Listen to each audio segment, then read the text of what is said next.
Moi, je n'ai pas dit qu'il y a été dur. Mais je dis que et puis, la salle ma cambouana.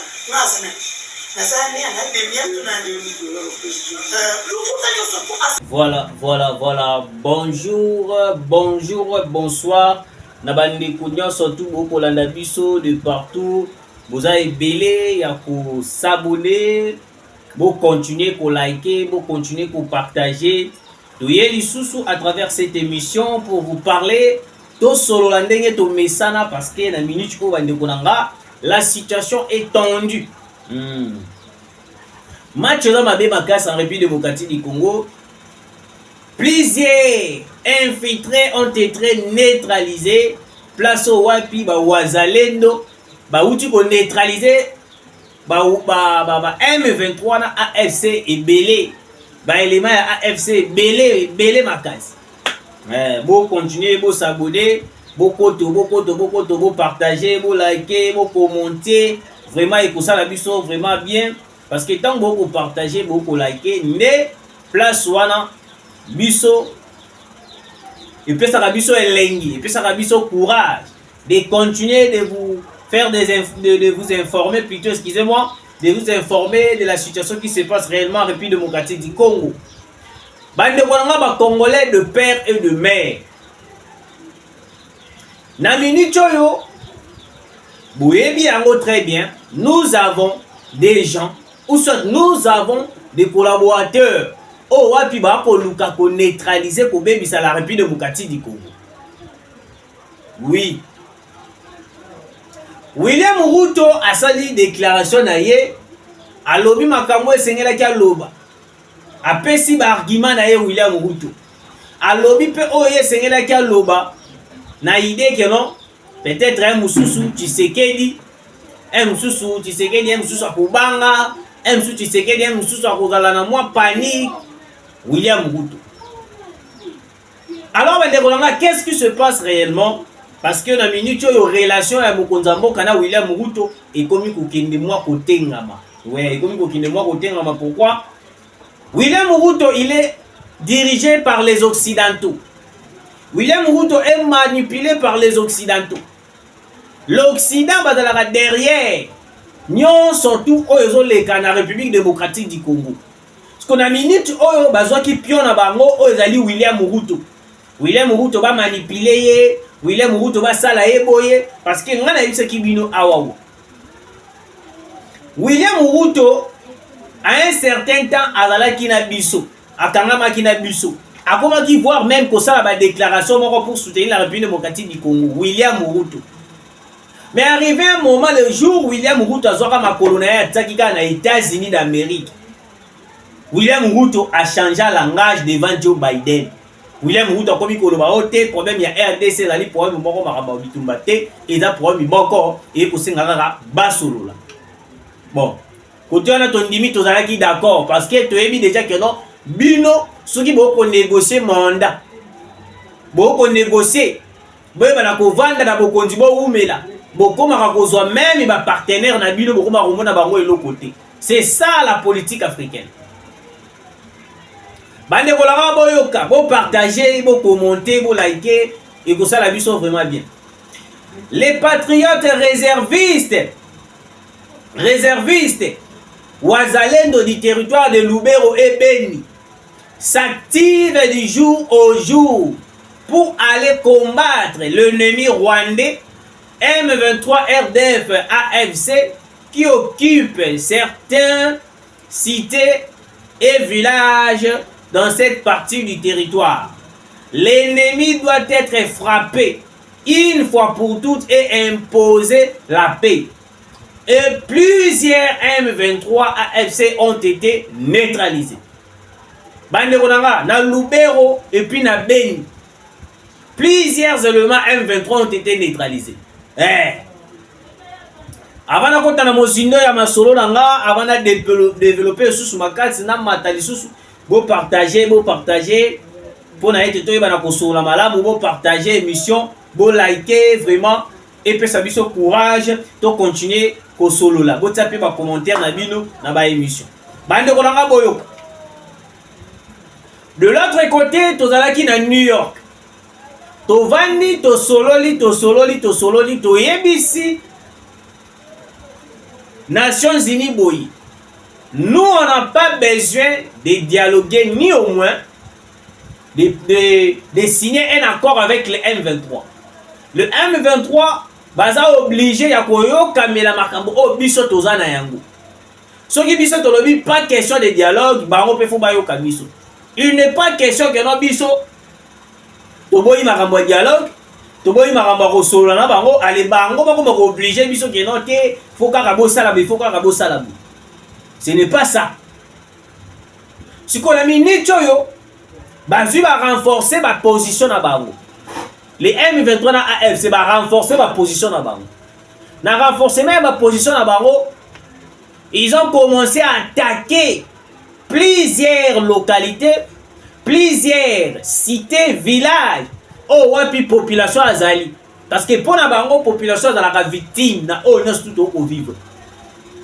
Si la communauté internationale ba ko tinda biso to kende na Rwanda, ba ko tinda biso to kende na Rwanda, ba yebi ke non na Rwanda kuna solution moko te ko bima. Soki solution ezalaki na Rwanda. Mais déjà to ngato zongo na première rencontre na biso to kende na Rwanda. Mais lokola boko mona solution ko zo mate ba ko tinda biso ka ba ko zongo sa biso ka na Rwanda. Bo kende na Rwanda, bo kende na Rwanda. Et li ko lo ba ete ke non, ils sont incapables de gérer les problèmes de la République démocratique du Congo. Parce que biso pe lokola to ko memama. Biso pe lokola to boyi na biso. Batia biso fardeau. To ko sala ka o bon balingi.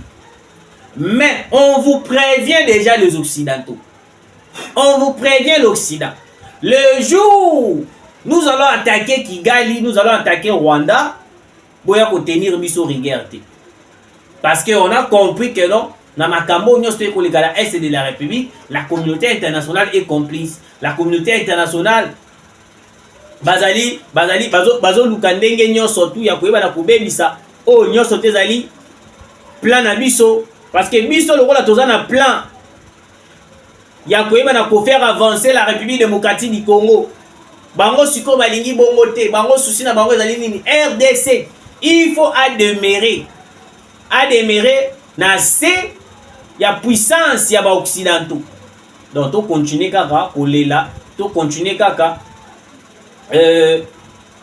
kozala manipuler par les occidents, ba continuer kosala biso o bango balingi, ba continuer kosala nyonso tout pona bango le Congo doit toujours demeurer sous l'occupation ya ba M23, sous l'occupation ya ba USA. Tozala toujours sous ba épaule na bango, to banda toujours pour la bango que noté bosala kutuboy, bo pesa biso kutuboy, bosala kutuboy. Non, en ce moment ici, on n'a pas besoin ya ko pesa tant na biso et pa ba occidentaux. Bazo tele mela ba wazalendo. Balobi que noté les wazalendo, bazali ba milice, les wazalendo, batala kutu ba wazalendo bazo sala boy ba wazalendo. Qui vous dit que le wazalendo ndenge bazali wana bango souci na bango ezali que non bebe na kobalukela peuple congolais? Déjà la décision était prise. Tous les vrais wazalendo bakozala na front. Aucun vrai wazalendo akozala tout autour ya peuple. Les vrais wazalendo ils ont été identifiés. Le vrai wazalendo baza na front. Oyo nyosu wazalendo nyosu bokomona ye pembeni ya peuple azo sikile na mandoki azo sala biboye bakena azali vrai wazalendo te. Azali vrai wazalendo te. Vrai wazalendo aza toujours pembeni ya peuple. Vrai wazalendo azali toujours na front kombundela ekolo. Sikoyo bandeko nanga boyoka bo partager. Match sikoyo ebaluki. Boyoka dossier ndenge échanger. Ba rebelle ya ba M23 wana bazwi ba koti pembeni ya Lubero na Beni. Souci na bango ezali nini ba cité ba village ezali pembeni wana bazwa yango pour que basala déclaration na bango ndenge ba mesana parce que bango bazala ndeni soki bazwi localité moko bazwi cité moko. Bonjour ndeko na ngai Kalo Chimbalanga. Ba wazalendo na bazalaka soki bazwi localité wana bonsoir bonsoir ndeko nanga Joao Pichen. Ba wazalendo wana bazalaka soki bazwi parti moko to cité moko village moko quelconque. Tango bakozwa yango mona bazwi basali ba vidéo bakomi kosala ba vidéo bakomi koloba. Na kati wana les wazalendo sikoyo tango ba remarquer présence ya ba M23 o wapi bande ko encercler Lubero na Beni. Baye basali ni ba déloger bango. Bonjour ndeko nangai Jasper Nzita. Bonsoir na yo pe place aux alliés. Ba M23 ba komaki ko yaba na ko attaquer position ya Lubero na Beni. Parce que le Wazalendo tellement bazali éveillé accompagné avec le FARDC. Ba attaquer tous les M23 AFC au bayaki ko attaquer biso. Parce qu'on a 4 attaques wana plusieurs éléments AFC M23 ont été neutralisés. Na 4 wana to moni chef na bango moko azalaki wana à part d'abord ezana chef rebelle moko na kombo ya Tames, si c'est Tames si je ne me trompe pas. Azali rechercher azali chef rebelle ya milice moko o babengi Zaïre. Yende a échappé à Kimi Makas parce que hier azali rechercher Makas. Azali rechercher Makas na ndenge ya kosakana te. L'autre fois, na salaki émission, na ebisaki bino que non, azalaki rechercher bande ko lukai pa la FARDC puis les services de renseignement. Tant baye bakangaki batonaye misusu wana ou à travers la bango ba milice Zaïre wana. Parce que babanaki ko kota minduki, ba ko kota minduki ba kele ko renforcer position ya banani ya ba M23. Ils ont été arrêtés. Tango bakangi bango ne c'est par là baye côté ka disque balobi que noté bango bazala en collaboration directe avec Corneille Nanga. Collaboration directe avec Corneille Nanga. Nde balobi que non chef na bango ba pesaki identité nyo surtout chef na bango kombo na ye Taïmé sona si c'est tamuski tomate kombo ezoki manga ba ndeko boli misanga vraiment na bosana ki koyele ko tia ko brandre yango awa. Alors milice wana chef rebelle wana yé pas balé ko faire partie na kata ba M23 AFC o bayaki ko attaquer Lubero na Beni. Tango attaque wana esalamaki, il a été blessé grave. Parce que le Wazalendo va neutraliser plusieurs éléments M23 AFC o wapi bayaki ko attaquer position ya Lubero. Yé chef wana blessé ki azwaki choc tellement na coup wana affrontement wana esalamaki. Si ko nini elekani réellement o ezo pesa sko biso kanda izali li boyoka l'Occident balobi to kele ko sola na Luanda. Bon biso to ndimi to sola na Luanda, mais tozo sola na Luanda, mais na est de la République massacre ezo continuer. Tozo sola na Luanda, na Goma kuna menace ezo continuer.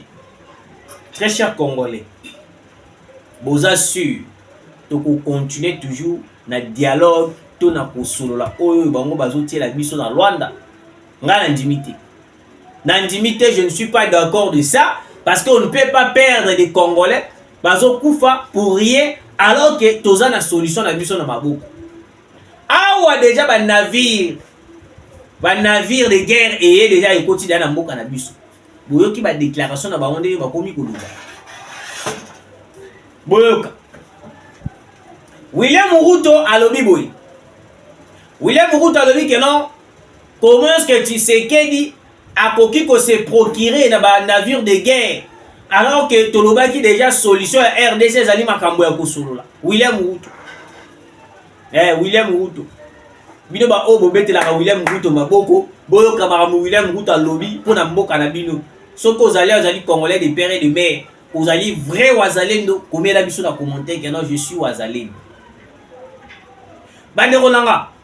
William Ruto alobi que non te problème na biso ezali makambo ya kosombaka ba navire de guerre te. Ezali problème moko to solo la kaka un point barre. Moi je me suis posé la question. Nazomi toute la question na meki kolala kutu na lali te, na meki kolia na lie te. Nazo mi tout na question bandeko nanga peut-être bino boza na réponse ya koyanolanga. Est-ce que la RDC est comme province ya États-Unis d'Amérique? To et RDC est comme commune ya États-Unis d'Amérique? Si vous avez la réponse, vous pouvez me répondre, hein? Parce que on est en direct. Tout ça en direct, hein? Vous pouvez répondre, na éviter. Ce qui RDC est comment? Commune ya États-Unis d'Amérique. To RDC est comment commune, to est comment frontière ya États-Unis d'Amérique. Parce que comment est-ce que les États-Unis d'Amérique vont congeler l'Arabie sur ma décision jusqu'à ce niveau? Le pays est en train de partir. Bako bomba biso, bako massacrer biso. Mais bino boko la biso to continuer ko sola na Luanda. Ça c'est quel genre de personnes au biso to kozala bango to bana ko collaborer na bango? Quel genre de personnes, quel genre des êtres humains bozanga mitema? Bozang dans la Bible bozanga mitema. Parce que muto azana motema ya mawa akoki jamais, je vous dis, à telemi andimi pe politique au occidentaux ba kusana. Ti oboni Martin Fayulu akei kuna akomi ko plaider, akomi ko lera, akomi ko senga ba pardon, ngana akoka mwaka. Ngana akoka mwaka e ko kamisanga e ko lekela ngai. Et pour les gens qui très cher congolais. Parce que tu as comprendre comment est-ce que Martin Fayulu a commis un niveau wana. Niveau ya ko luka ko eba na côté Kamboka. Côté Kamboka jusqu'à ce niveau. Parce que bango souci na bango bazana besoin ba na ko balkaniser la République démocratique du Congo. Ceux qui va balkaniser la République démocratique du Congo, mutema na bango ekovanda kimiate. Mutema na bango ekovanda kimiate. Ba ko mona ndeni ba ko perdre minerai congolais ekomi ko kende na Chine, ekomi ko kende na Russie, mutema ekomi ko sala bango ketu. Mutema ekomi ko sala bango ketu. Mutema ekomi ko sala bango ketu. Yamala omoni bakomi koluka ndenge nyonso tu ya koyeba na kobebisa makambo nyonso tu oyo ezali ya bien en République démocratique du Congo. Toyebi déjà William Ruto a travaillé pour la mindele. Toyebi déjà William Ruto, il est manipulé par Joe Biden et les Américains. Alors toutes les déclarations ya William Ruto eza lokolo bwa kiso ina mai. Mokonza mboka kebisi William Ruto alobi asalaki déclaration mokonza mboka alobi boy. Parce que le président de la République si to koma ba air moko déjà zo koma en République démocratique du Congo. Mokonza mboka alobaki problème ya RDC ezo concerné ba Congolais. Yo oyoyo ozali complice avec l'ennemi. Ozo collaborer avec les occidentaux pour que Congo yeba kokweya yeba yango keno. So okweyi na maboko ya bazuzi okozala arrêter.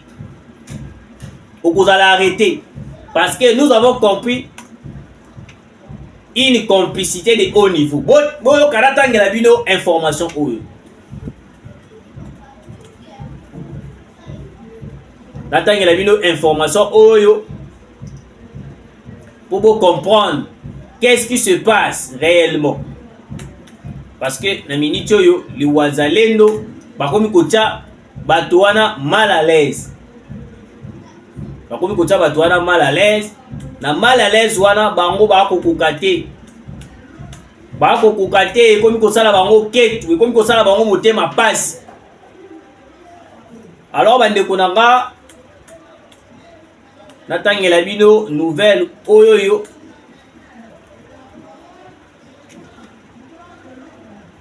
Alors bande konanga boyoka. Boyoka nini oyoyo. La Chine installe 2 bases militaires. Na betaka lisolo oyoyo na émission moko elandi eleki place wapi na expliquer qui comment est-ce que la Chine tellement azalaka motema ya kofungwama. Ti okomona ba américain ba komi na motema likunya contre la République démocratique du Congo, eza parce que ba yebi que non ba chinois ba fungulaka motema. Ba chinois baza lokola ba américain te. Ba chinois baza lokola ba français te.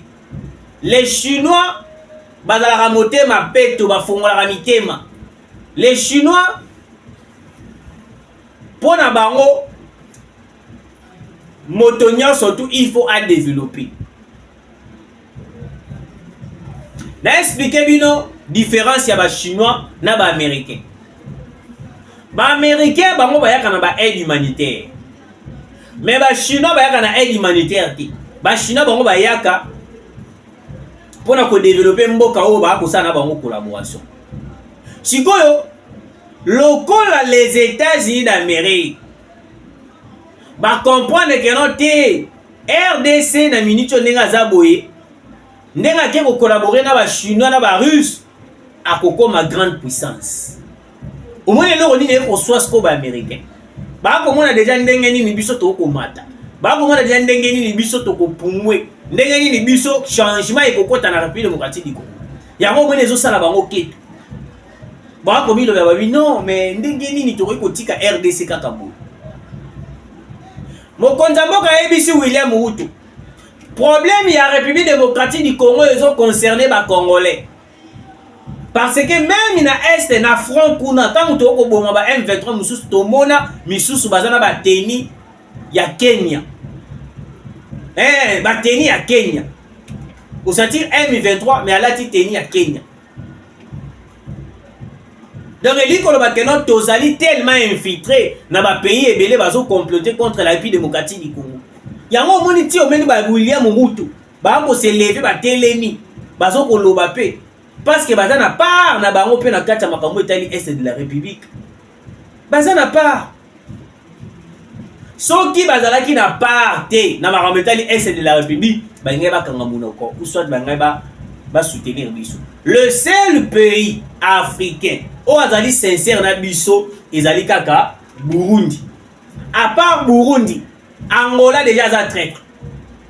Na koya kolobela na dernière émission autorosa la calamité awawa. Na koya koyebisa bino ndenge nini frontière ya Lufu ezali menacé na minitio. Peut-être les autorités ba ko beta biso kara. Mais biso to yaka ko informer. Frontière ya Lufu na RDC eza menacé. Eza na ba infiltré bazo kotaka na frontière. Bato ya des jeunes au botia na ba frontière ngala mitu na la question soki bato wana réellement soki moya kolongola bango ezala raté parce que ebele au bazana des jeunes la plupart ba travailler na Kabila bato ya Kabila ba vanda na Kabila ti lelo bango ba benga Kabila président siko tibo ko tika bango ba travailler wana na des jeunes. Cela veut dire que notre frontière est comme passoire. Frontière est comme passoire. Il n'y aura rien de bon qui va se faire en République démocratique du Congo. La frontière, ils ont. Pourquoi ne pas construire mur entre Bissona et Rwanda? Ou soit bloquer tout bloquer pour tout. Nous toute coopération avec Ouganda et Rwanda. Nous avons mis tout dans la question. Ce qui vraiment tu as besoin de mboka auto makambo ebele échanger. Ce qui réellement tu as besoin de mboka makambo ebele échanger. To katana no coopération tu as na yango na Uganda. Parce que Uganda pe azali première personne au wapiye pe akota na plan ya kuyeba na nini ko infiltrer biso. Kala mingi te kaka awa kala mingi te. Ba uti ko kanga ba pakistanais na ba carte. Na ba carte na bango ya Rwanda, ba nationalité rwandaise. Donc, Libanais, ceux qui pakistanais, Mundele, mais à la nationalité rwandaise. Tel degré d'infiltration au Rwanda comme ici, ils sont à niveau. Tel degré d'infiltration. Mais comment on a Congolais, moi, Zali, n'est calme, on va appeler Kabila Zonga. Est-ce que vous avez réfléchi? Moi, je me pose des questions. Un vrai Congolais conscient. A pour vendre la pena, Kabila Zonga. N'a évité, hein. Na ebité bandeko nanga nga pena ndenge nazabwe na vai na nga kabina do bake Kabila zonga na koyi kusala yango te parce que soki na lobi Kabila zonga elingi ko lobaka tozonga na esclavagisme parce que ozonga na esclavagisme ozonga sko na esclavagisme ya ndenge bande kusala biso ndenge bande kubuma biso ndenge nini Kabila menasa Congo ndenge nini Kabila asala mboka na biso akwensaka la République démocratique du Congo.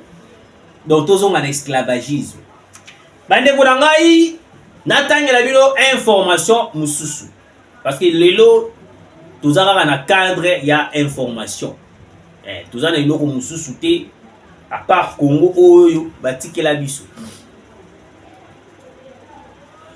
Constant Mutamba alobi boye, tout celui qui va oser arrêter un journaliste de manière arbitraire, c'est lui qui sera arrêté. Voilà Constant Mutamba. Awa skona zongi na ye awawa. RDC, un engin téléguidé est tombé dans le parking de l'agence congolaise de presse ACP dans la nuit de vendredi à samedi après plusieurs passages d'un drone. Des policiers du commissariat provincial de Kinshasa y ont établi un périmètre de sécurité. Les autorités de l'ACP, le chef de la police de la commune de Gombe et les services spécialisés de l'armée sont déjà sur les lieux pour identifier et étudier les voies et moyens de déplacer l'engin. Naïna nous pas Constant Mutamba. Constant Mutamba lobi oya komeka kokanga journaliste. Na ndenge moko ya loyenge na ndenge moko ya brutal yenda kozala ya kokanga. Oui. Monsieur le ministre olobi bien ma casse tout péter le maboko. Mais il faut aussi kolobape boye monsieur le ministre. Et dans les journalistes et mususu bayaka kopesa information sans pourtant avoir de preuves. Bayaka ko salir image ya bato misusu awawa sans pourtant avoir de preuves. Alors bango wana est-ce que bakozala pekaka arrêter normalement toté na leki. Ezali loko moko boye engin moko boye ekwei lelo na République démocratique du Congo na Kinshasa na Gombe. Certaines questions se posent soki ou soit ezali une manière ya ko infiltrer le Congo ou soit une manière d'espionner la République démocratique du Congo. Bandeko langa ba Congolais de père et de mère. Ngana lobaka yango nyonso awawa. En République démocratique du Congo, on n'a plus besoin ou soit on n'a plus besoin ou soit tozali sous na confiance ya batuté. Parce que ba comment déjà ko infiltrer biso d'une manière impossible. Et là ko boma biso ezali armée na biso et puis na bato ba ko diriger police.